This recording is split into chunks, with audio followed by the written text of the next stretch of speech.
They served our country with honor. Albany was a heavily hit area with COVID-19, so we want to do our part. They gave of themselves so we can live free. To forget them is just a disgrace, and we want to always keep their memory alive. They returned home and continue to serve our community. It's just life-changing to see how they go from fear to confidence. They are the men and women of South Georgia. If I had to do it all over again, I would have done the same thing. They are the heroes among us. I want to applaud the brave men and women who have answered this call to service. You are watching WALB News 10's Heroes Among Us, brought to you by Montlick & Associates. I do solemnly swear that I will support and defend the Constitution of the United States against all enemies, foreign and domestic, that I will bear true faith and allegiance to the same, and that I will obey the orders of the President of the United States and the orders of the officers appointed over me, according to regulations and the Uniform Code of Military Justice. So help me God. That's the oath service members take before joining the military, and many take those promises home to the communities they're from. Thank you for joining us for this special presentation, Heroes Among Us. I'm Emily Forrester. Each month, WALB and Montlick & Associates recognize the heroes among us. We spotlight an active duty man or woman, a veteran, or a fallen hero.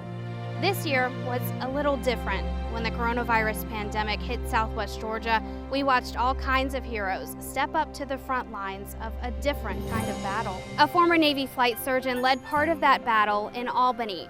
Dr. James Black used his military experience to help save lives in his hometown. When you're taking care of people that you don't know, you kind of have a more objective view than when you take care of people that you've known for, 40 plus years. Dr. James Black is the medical director for emergency services at Phoebe. His hometown of Albany started out as a hotspot for COVID-19 back in March.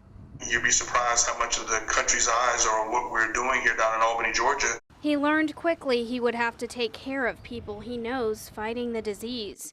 More than 1,800 people in Dougherty County have gotten infected. More than 150 people have died. Not so much the number of patients that are positive, the number of patients that are positive and symptomatic and really sick has been very eye-opening. Dr. Black says healthcare facilities were forced to adapt over the past several months. Have we gotten everything right? Probably not. Have we learned a lot? Absolutely. But using his training from both medical school and the military, he continues leading a fight to save lives. This is not going to be a 1 or 2 day or even a 1 or 2 week thing. It's just going to be something that's sustained, and we have to make sure the hospital is resilient and sustainable. Sergeant Daryl Benton has spent 7 years in the National Guard, including a tour in Afghanistan. He says the battle he and his fellow soldiers have fought in Southwest Georgia hits home. Whenever there were storms or anything that hit Albany and the state got activated, I was there. Sergeant Daryl Benton Jr.'s hometown of Albany is no stranger to hardship and tragedy. It's like, here we go again. He came back from overseas just last year. We came straight into the COVID-19, and no one was expecting this to happen. He jumped in, serving on one of the Georgia National Guard's infection control teams. It's an invisible enemy, but it is an enemy because it's taking us out. But at the same time, like all other enemies, it can be beaten. Going into long-term care facilities like nursing homes and personal care homes across Georgia to disinfect the entire building and testing every single resident in the facilities. You don't know who has it or who doesn't. Just like when you're going into Walmart, you don't know who has it or who doesn't. You have to treat everybody as if they have it. Sergeant Benton says while he knows this work is for the good of the public, his 5 young kids are always at the back of his mind. That's why we're doing what we're doing, and our fight is so important with this COVID-19, is to make sure not only we are safe, but to make sure our kids are safe as well. Sergeant Benton was one of more than 3,000 National Guard members deployed across the state, leaving loved ones behind to save strangers' lives. I know Albany was a heavily hit area with COVID-19, so we want to do our part in helping get people tested. In the weeks after the pandemic hit Georgia, the state activated several thousand National Guard soldiers, airmen, and State Defense Force personnel. The Georgia National Guard, as you know, has worked tirelessly to assist emergency response efforts across our state. They were split up into infection control teams, medical support teams, and others. We can't really see what we're fighting here, but what we have learned about this virus is it's somewhat of a bully. This virus finds its way to the elderly and the infirm. Soldiers, airmen, and members. Major General Tom Cardin is the Adjutant General of Georgia's Department of Defense. He says the National Guard teams were at war with COVID-19. We've adapted to this fight, and we're going to continue to adapt to it. So I think we're going to change as the enemy changes, and we're going to take the fight to this end. And Governor Brian Kemp says the national recognition for the Guard speaks to their dedication to Georgians. I want to applaud the brave men and women who have answered this call to service, who are fighting the virus with every fiber of their being. A woman who learned the powerful skill of marksmanship now helps women feel stronger, even after times of feeling weak.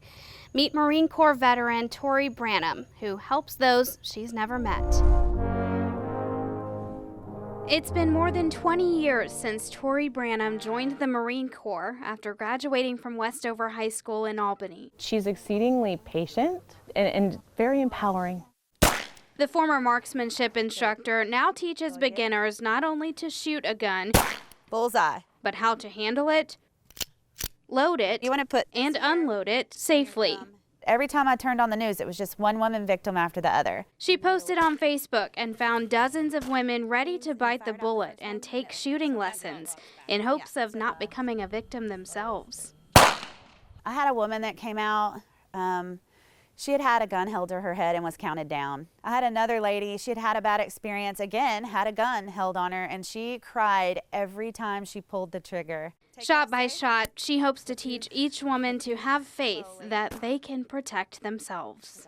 It's just life-changing to see how they go from fear to confidence, and I feel like every time they pull the trigger, they're just, that spirit of fear is just lessened. Not the bullseye, though. Target's in the background. In a similar fashion, Army veteran Jesse White now owns an archery range. An IED injured him in Iraq. Then archery became part of his life. Now he uses those skills to help other wounded warriors like himself. Make sure it's locked in good and solid. Welcome to This is Jesse the easy White's part. happy place. Draw the bow back, looking through the peep sight in the rear. But more than a decade ago, as a soldier in Iraq, life as he knew it came to a halt. Several IEDs went off. I was outside the vehicle. It blew me quite a ways. The blast left him and 3 other soldiers hurt. I spent over a year in a wheelchair. The Purple Heart recipient would go on to spend more than 3 years stuck in a hospital. I was mad at the world in the beginning and mad at, what was going on. But he decided to take a step forward instead of looking back. He helped start the Wounded Veterans Outdoor Network of Southwest Georgia. The foundation brings in wounded veterans to hunt, showing them their sacrifices are appreciated. There's nobody, I don't care what the injury, what the disability is, that can't shoot archery in some form or fashion. And to be able to give that to them is huge for me. Another nonprofit based in South Georgia brings together members of our special operations forces from across the country. It's a way to make sure they feel appreciated and get to have some fun away from the battlefield. I was a Green Beret, special operations, did 20 years myself, and this is like my second mission. Retired Army Lieutenant Colonel Dan Hammock joined with several others to start the Purple Heart Outdoors Tour to say thank you to military special forces operators. They're volunteers, they're doing stuff that none of us would ever do. The nonprofit based in Edison does 6 free events a year across the country. It doesn't take much to try to get these guys to compete. I don't shoot primitive bow and arrow or shoot little, 22 rifles, but, we're competing as a team. The Edison event tests skills like duck hunting and bow and arrow. It's a time for, us to get together, kind of take our mind off of what we actually do. Hammock says that's the goal, for them to unwind and loosen up. This is a way to bring them together and enjoy themselves and let them decompress and really show them the support that they need. These military members say they're thankful someone cares enough to put something like this together. If you look back in, late 60s, early 70s, and the support that the Vietnam vets got, which was lacking, and now, I go to dinner and someone buys my meal and people throw however much money it costs to put on this event. I mean, it's almost humbling in a sense. If I had to do it all over again, I would have done the same thing, and just to ensure the safety of my family. That's, I guess, the main thing. It's in my heart. I want to bring them home. I want them home. You're watching WALB News 10's Heroes Among Us, brought to you by Montlick & Associates. We will be right back. Welcome back to WALB News 10's Heroes Among Us, brought to you by Montlick & Associates. For many people who serve or have served, not a day goes by without thinking of their fellow service members who didn't make it back home. We want to remember and honor thousands who were taken as prisoners of war and thousands of others who to this day are missing in action. A motorcycle group in Alabama traveled to Southwest Georgia to recognize service members who were prisoners of war and missing in action. For people seeing us coming through town with our van with the flags flying, they'll ask us what we're doing and why. They made a stop at the American Legion Post 512 in Albany. That's the whole purpose of this ride, is to get people to understand we still have people missing in action. Thousands missing in action. Those are people that volunteered and wrote a check to the United States government for up to and including their life, and they need to be brought home. Thousands more taken as prisoners of war. Some who died in captivity and others who lived to tell the tale. To forget them is just a disgrace, and we want to always keep their memory alive. Attention order. And salute. Through this display, their brothers and sisters in arms carry their memories forward. I don't care what war they were killed in, where they're at, we need to find them and we need to bring them home. Their families need closure. When a crisis hits at home, those who have served in the military are often among the first to take action. Just months after Justin Godwin got home from Afghanistan, the house next door to his in Berrien County caught fire. He stepped in to help save his loved ones and their home. My father and my grandfather and all them served in the military, so it's something I've always dreamed of doing. Justin Godwin got back from serving with the Army National Guard in Afghanistan a year ago. Once you get back, when you're still in the mindset of being deployed, I'm still trying to get back into the civilian mindset. Last October, he faced something he didn't think he'd ever have to overcome. Woke up to my mama just being all frantic, saying, need to get out of the house, need to get out of the house on fire. All she was saying was the house was on fire and the kids wouldn't get out of the bed. Just spraying down everything I could. Justin jumped into action to save his family and their home. Yeah, you could see the embers on the tree. Made sure that everybody was out first, and they just started spraying down everything so it didn't jump over to our house. The fire was so big, we assumed that it would probably transfer over here. Sexton believes her boyfriend's actions to save their home make him a hero. He's got a big heart. He tries to help others to the best of his ability. If I had to do it all over again, I would have done the same thing to ensure the safety of my family. We was out there for several days in a superstorm and almost sunk. And we can do the things we do in our country with the freedom we have because we've got the men and women of the military watching our backs all over the world. You're watching WALB News 10's Heroes Among Us, brought to you by Montlick & Associates. We will be right back. Welcome back to WALB News 10's Heroes Among Us, brought to you by Montlick & Associates. Billy Davis will tell you he just worked on ships during his 22 years in the Navy. But his wife of 62 years tells a different story, one not only of sacrifice, but overcoming obstacles and helping others overcome theirs. This is my last one. Billy Davis enlisted in the Navy back in 1958. Being a hero, definitely not. Well, I'm not a hero. He served as a sailor in conflicts including the Cuban Missile Crisis and the Vietnam War. It was an emotional time for his wife of more than 62 years, Margie. I just think about the homecomings and everything that we had. I'm sorry. I have 3 children, and I was always gone when the children were born. But in the midst of his service, he checked himself into rehab. He was an alcoholic. I felt like a drowning man. I lay in my bunk at the hospital, and I said, God, if you're there, take me like I am. When he come back, he was a totally different person. After retiring from the Navy, he served on Pelham's City Council. Then he helped found the Mitchell County Food Bank. God has prompted my heart to do the right thing. Now the war may be over. The battle, though, continues. He was diagnosed with Parkinson's in December of 2010. But this keeps this veteran going. If you ask him to do something, you better believe he's going to do it if he can. Well, if your heart's in it, that's what counts. When it comes to helping veterans, there are many organizations in South Georgia which make that their mission. A nonprofit in Cairo aims to help those struggling with life after the military. We looked at how Dog Tags is helping end homelessness among those who have served our country.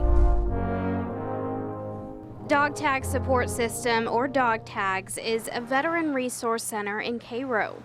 They put their lives on the line, and they deserve every little bit of help and respect we can give them. Since it was founded, the center has evolved to include a thrift store overflowing with donations. Anyone can shop or donate. The money goes to help veterans in Southwest Georgia. Whether it be homelessness, hungry, high electric bill that they need help with, things like that. Because if we can be proactive on that area, we can prevent a lot of the homelessness in our South Georgia area. Our jeans for the women. CEO Pat Christopher says the items donated can help too. If a veteran needs clothes, he or she can come in and pick items out off the rack. He says he hopes their organization can help eradicate the problem of veteran homelessness, which he says is more common in this area than we're aware. Pretty much a hidden problem. These guys like to lay low. They like to be to themselves. They've basically fallen out of society. I got tired of seeing women victims on the news. You're watching WALB News 10's Heroes Among Us, brought to you by Montlick & Associates. We will be right back. Now, from WALB News 10, this is an editorial and call to action from Vice President and General Manager Bruce Austin. Many Americans have taken a step to serve in our great armed forces through the years. None of them knew exactly what stood before them when they raised their right hand. The short-term of service, whether it was 2 years or 20, has had such a lasting impact on our country. In a time where the color of your skin seems to be dividing us, the military has always been a place where we are united. One of the first statements I remember in boot camp was, in this Army, there aren't white soldiers and there aren't black soldiers. In this Army, all of us are green. That set the tone for everyone going forward. I hope you stand with me in thanking all the men and women who have served in our United States of America, and for all the families that are in the background, keeping things going while the soldier is away. I say thank you. In America, being a military service member just means something a bit more special, and so should our great country. To each military member, past or present, I salute you all.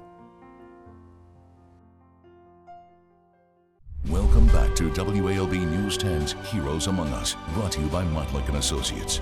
It's time to announce the winner of our 2020 Heroes Among Us contest. Each year, we ask you to vote for the hero who impacts you the most. This year, our voters chose Tori Branham, our October hero. I caught up with her to give her the good news. Congratulations! You are our winner for our Heroes Among Us contest this year. I'm excited. Yeah, it's awesome. Gun instructor Tori Branham says the coronavirus pandemic put a pause on her lessons, but she's back hosting classes, of course with appropriate health precautions. She says gun sales have gone up, making way for more women who want to learn the ins and outs of the weapon, but also how to protect themselves in general. I want them to think about a plan to stay 10 steps ahead of the bad guy so they never have to pull their gun out. Branham is planning more lessons for the Albany area later this year. She says she's hoping to add to the more than 3,000 people she's taught in hopes of preventing them from becoming a victim. I got tired of seeing women victims on the news, and I wanted to give people a fighting chance, especially women. Branham will get her choice between a luxury staycation, a 4-day cruise, a sports package, or a national flyaway. So once again, congratulations. Remember, if you know a man or woman who served our country and continues to impact their community, nominate them for Heroes Among Us. It's easy. Just go to our website, WALB.com, and click on the Heroes Among Us tab right at the top of the page. Fill out the form, and you're done. And we'll continue to share these stories on the last Thursday of each month at 7 p.m. on WALB ABC. WALB and Montlick & Associates would like to thank the National Infantry Museum and Soldier Center and all the men and women that served in our armed forces. You are the heroes among us.